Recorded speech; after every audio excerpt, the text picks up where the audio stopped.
Liver Aid. It's liver lover, boys! Optin Lutein Capsule. Alagaan ang paningin sa tulong ng Optin. Kitang-kita ang kalusugan ng mata. Plemex. Pag may ubo o hika, Plemex agad. Basta lagundi, Plemex. Artisan Joint Supplement. Bumabagal ang galaw dahil sa joint pain at arthritis. Mag-Artisan sa Uno Plus. Kalidad na maaasahan mo. Serbisyong swak sa imo. Plemex for kids.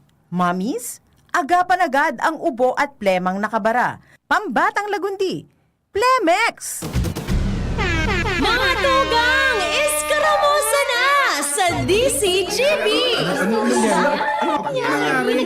Ano nata? Iskaramusa na sa DCGB! Escaramuza, istorya sa kakanan, mano-mano sana. Marina, entra na sa Escaramuza.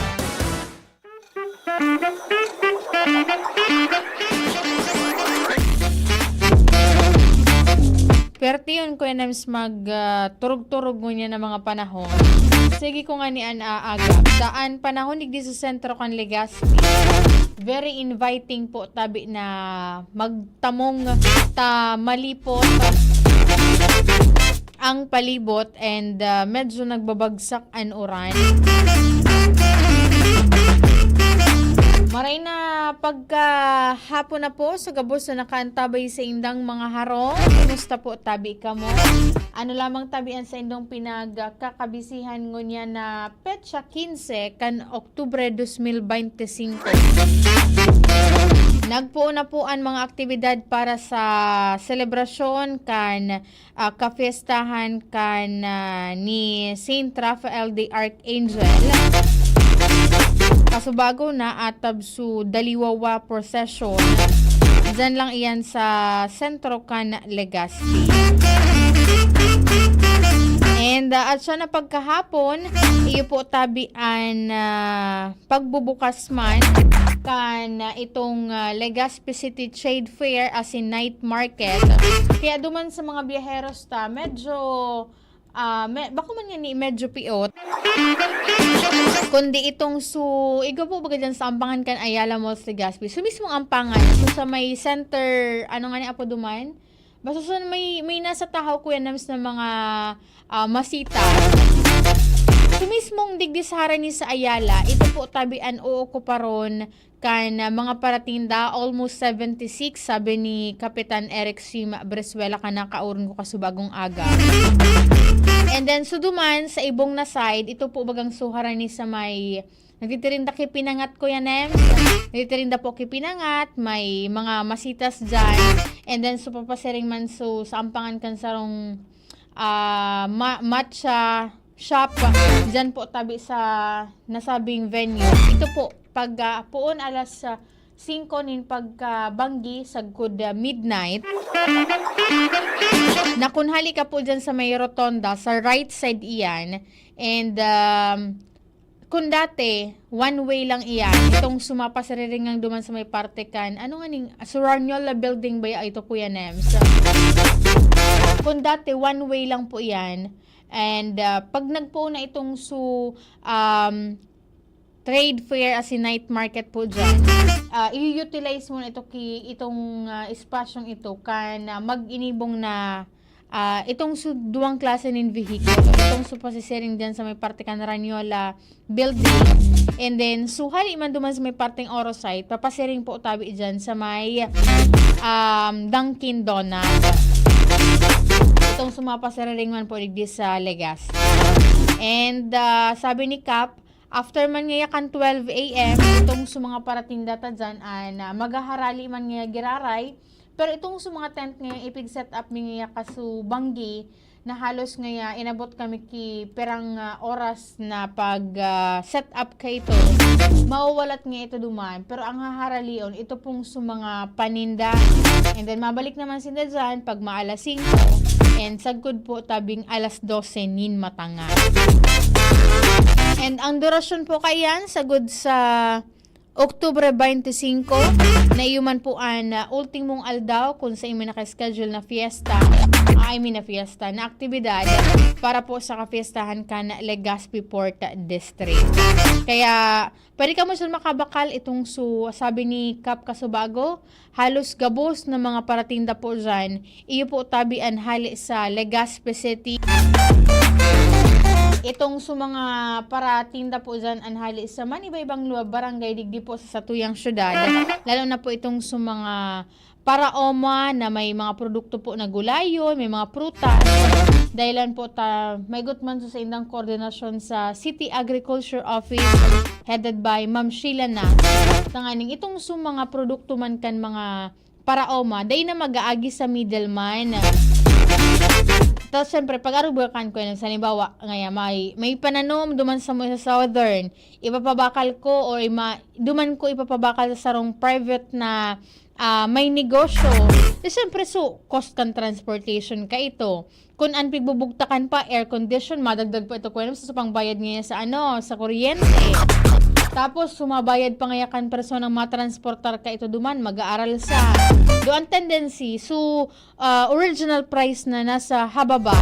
Pag nag-agi na sa mga siring kaiyanap na perang kamot na kuya na sa inagi, magdadagdag po talaga ang presyo kaiyan. Maray kun ito nga ni, ining paaging pagkakaigan ng mga trade fair, imbelto itong sa mga saradita na nagnenegosyo. At the same time, itong pong sa mga local farmers, matatabangan ta sa mga mata na medyo marulang kawan man lamang tang iba kaya kaiyan baka man gabos na para bakal tigbabarat kuya ne kawala lang ngayon sa kuya ngayang adjust ngayang kilo mga gasolina pa man ngayon ako mabayad pa ngayon ako mga maaral sa ngayon kaiyan suma-display pa ngayon kan mabayad pa ngayon ako sa siling kaning mga paagi direct na pong naipababakal sa mga customer ito pong sa mga produkto. And then sa customer man, makakabakal po nin presko asin baratong mga produkto po dyan. May nabasa ako kuyanams duman sa comment section sa Satuyan DCGB News Online. Dahil naman daki maglatag kuyanams ki ukay-ukay. Dahil mo magang problema pag may mga sering kaya. Kaso ang problema lang dyan kuyanams pag-arog andong kay VP Henry, pag medyo sensitive sa pamarong, sige ka ng hachi. Kaya, taod-taod na pagkahapon, pwede po nyo na bisitahon dyan. And by 7 p.m., gigibon po tabian ribbon cutting kaiyan. And syempre, short programan iyan, napapanginutan po kan lokal na gobyerno kan Legazpi. Katuwang simbahan ni San Rafael de Arcangel, dyan po tabi sa Legazpi Port. And ako itong mga activities, hilingon po nindo sa manailingan ako kuya Nems na schedule duman na may distribution nin bagas para po duman. Di ko sure kung sisian mga qualified digding pwedeng makakuanin bagas. Pero antabayan po nindo yan dyan.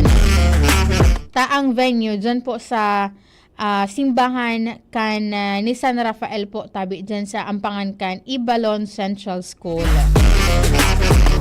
Ang kadaklan kan mga activities po kay Ligdi, itong syempre sentro po yan sa simbahan bilang pagpapailing kan na debosyon at the same time pagtubod and pananampalataya po dyan sa tuyang patron.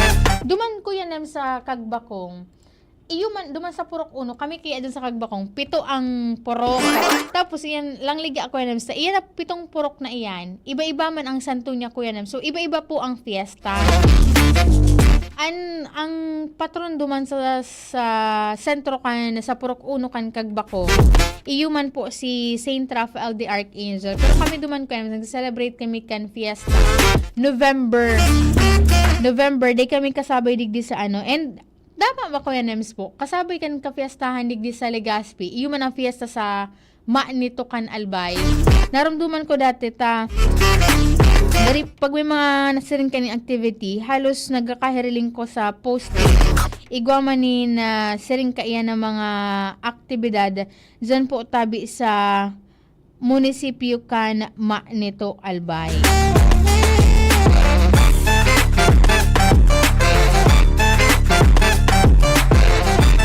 Igwanin Battle of the Champions ining karantahan, may basketball for Akos.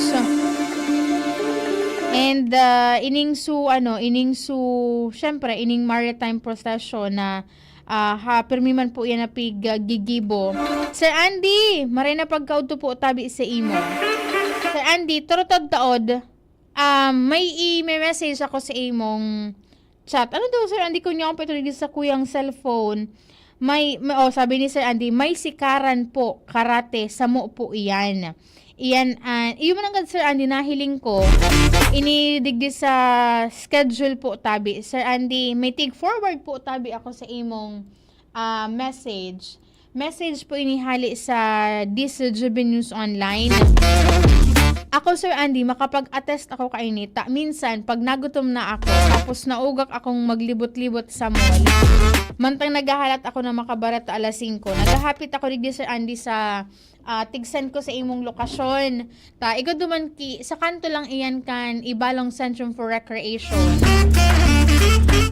Kansarong aldaw daa, may nag-message Kuya Nems na kung pwede man daa pong ma-actionan, saro po da siyang concerned citizen. Sabi digdi, ang mga paratinda po na halos sa kupo na ang kabanga kantinampo. Nag-aagi ka dyan Kuya Nems sa may parte kan barangay Bitano, so may kanto po baga kan ICR. So sa may luwasan kan SM, harani sa Yasiano, may kanto po baga dyan. Pero ayan, may nagtitinda kilugaw, perang kioski, itong mga tusok-tusok po baga. Ang sabi digdi, halos ngaya sa kupo na ngayaan kabanga kantinampo. Kaso bago ngaya, the other day pa po pasado alas 6, may suminabit na jeep sa sarong turotindahan na paratinda.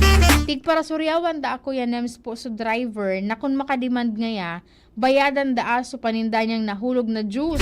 Samantalang may damage man da aso jeep kung tutuuson pareho man siya sindang may sala.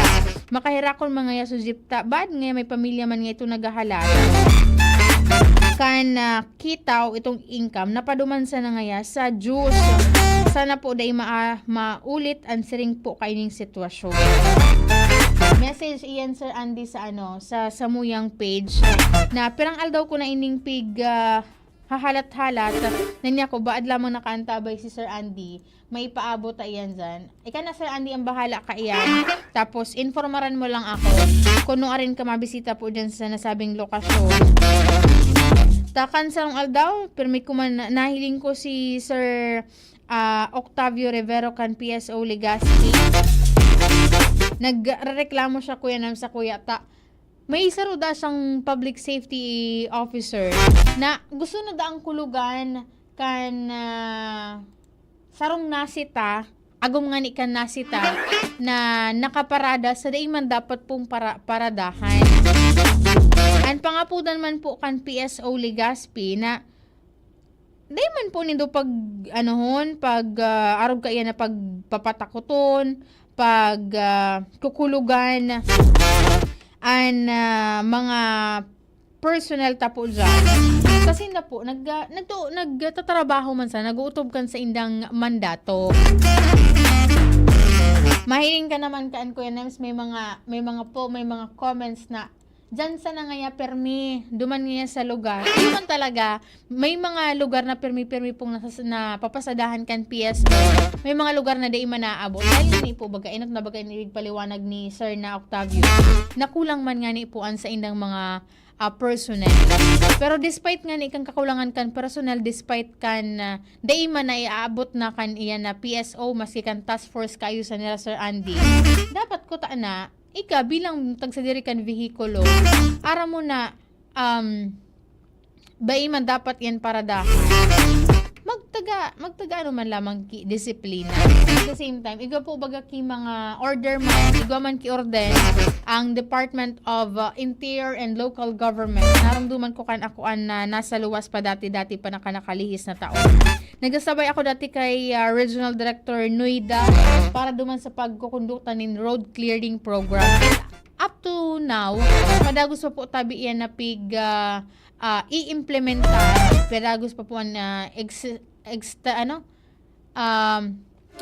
presensya po kaya na order na iyan.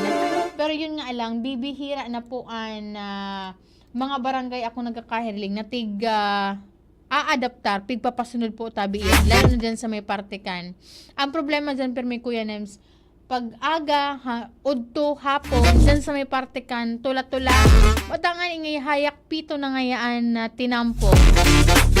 May may mapundong jeep, mamaba Kuya Nems kilukad. May mapundong jeep, mabakal ki tinapay. May mapundong jeep, mabakal po ki sira. Duman sa, tayo ko baga dyan, so tigperming pigbibisita ni Sir Andy na nagkakaigwa ki paunot-unutan po ki mga balde tapos so sira. Igwa pa ki mapundong unam lang ang mga motor, mabakal ki pambahog Kuya Nems ki pambulang na manok. May mabakal pa ki pambahog ki urig. Dakol po baga ang mga negosyo po dyan sa may partikan, tula-tula. Halos everyday, nananangog ko pa nagko-commute ako, yung iyuan reklamo kan mga driver na halos ngaya, day nga nagkakaharali ngaya, an mga nakaparking sa mga lugar na day man dapat po tabi na parkingan. Maray na pagkaudto kay Sir Homer Realista Lola, kay Sir Edwin Magalona, kay Sir Rolando Ailion, maray na hapon na po watching from Pasa, and then kay Ma'am Rosalinda Demetrio, nakaantabay po ngunya na pagka-udto po tabi. Ano pa man Kuya Nems, pwede na po katang mag-so-cereblagan ngunya na pagka-hapon. Ingat-ingat lang po duman sa mga biyaheros ta, and at the same time sa mga maruluwas po kan sa inang mga residensya, siguro po tabi kamunin pamando dahilan po ta medyo nagbabagsak an uran kan sa tuwing palibot para maibitiran taman po an man iba-ibang mga head. Sa kuyang kapartner po sa technical, si Kuya Nems Flora, sa IT po si Jerome Nico Martinez. Ako po si Angel Mustaza. Bye-bye! Kung ikaw ay edad 50 pataas katulad ko, may mataas na ang risk ng panlalabo ng paningin. Mas challenging ang pang-araw-araw na gawain.